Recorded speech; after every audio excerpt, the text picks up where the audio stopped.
সালামু আলাইকুম, কেমন আছেন? আশা করি সবাই ভালো আছেন। আজকে একটা বিষয় আপনাদের সাথে শেয়ার করি যে আমি চাকরি ছেড়ে আসার পর অনেক লোক আমার দায়িত্ব নিছে। ভাত কাপড়ের দায়িত্ব না কিন্তু ভাই, তারা আমার দায়িত্ব নিছে হলো সমালোচনা করার। আসলে এই দায়িত্বটা তারা এত গুরুত্ব সহিত পালন করতেছে যে এটার জন্য আমার কোনো টাকা পয়সা খরচ করতে হয় না।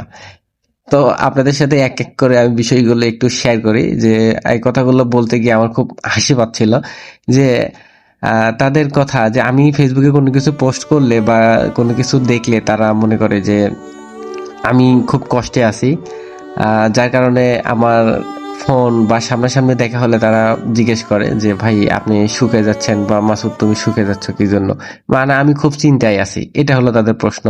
দ্বিতীয় কথা যে আমি কেন চাকরি ছাড়লাম, এত ভালো একটা চাকরি ছেড়ে কেন এসে এই হাল চাষ করতেছি, এটার কোনো ভবিষ্যৎ নাই। আমার বাচ্চা কাচ্চা, আমার দুটা মেয়ে আছে, আপনারা সবাই জানেন। এই দুটা মেয়েকে নাকি আমি ভালো জায়গায় বিয়ে দিতে পারবো না, যে বাবা কৃষিকাজ করে, এটা দেখে চাকরি করলেই ভালো হতো। তো এটা ছিল তাদের কথা। আরেকটা কথা যে ছেলে মানুষ, তুমি চাকরি করবা, লেখাপড়া শিখছো, এই লেখাপড়া শিখে তুমি চাকরি না করে এই গরু পালতেছো, ছাগল পালতেছো, জমিতে কাজ করতেছো, আসলে এই লেখাপড়া শিখে কি লাভ? আমার ছেলে মেয়েদেরকে আর লেখাপড়া শিখাবো না এত টাকা পয়সা খরচ করে। তো ভাই এসব কথা কি জানেন, কিছু লোক আপনার সামনেই বলে, আবার কিছু লোক পিছনে বলে। তো যারা পিছনে বলে তাদের কথা তো আমি শুনি না, ওটা বিশ্বাস করার যোগ্য না। আর যারা আমার সামনাসামনি বলে তারা এই কথাগুলো এমনভাবে বলে যে তারা হয় আমাকে খুব সহানুভূতি দেখাচ্ছে, আর না উপহাস করতেছে। মানে এই জিনিসটা আসলে না উপলব্ধি বা বোঝার মতো ক্ষমতা সে সময় থাকে না। আমি মানে অবাক হয়ে যাই যে চাকরিকে তারা এত প্রাধান্য দেয়।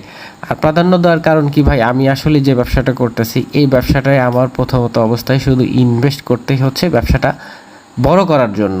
তো দেখেন, আমি প্রথমে ছোট গরু কিনেছিলাম, তারপর বড় দুইটা কিনলাম। তো আসলেই তো কিন্তু এইগুলো আমার আসলে বৃদ্ধি পাচ্ছে। তো এই যে জিনিসগুলো কিন্তু তারা আসলে বুঝতে পারে না যে আমি কিভাবে এতগুলো করতেছি। তারা চায় শুধু শো আপ। তো এই শো আপটাই আমি যদি করতে পারতাম তাহলে তারা ভাবতো ভাই আমি আসলে চাই না শো আপ করতে, আমি চাই আপনাদের দোয়া ও ভালোবাসায় আপনারা আমার জন্য বেশি বেশি করে দোয়া করেন, আমিও আপনাদের জন্য করি। আর পরিশেষে একটা কথা বলি যে ভাই আমি কিন্তু আলহামদুলিল্লাহ আপনাদের দোয়ায় আল্লাহর রহমতে অনেক ভালো আছি। আর সমালোচনা করেন, এটা নিয়ে আমার কোনো দুঃখ নাই, আর আমার কোনো কষ্ট নাই। তো সবাই ভালো থাকবেন। আসসালামু আলাইকুম।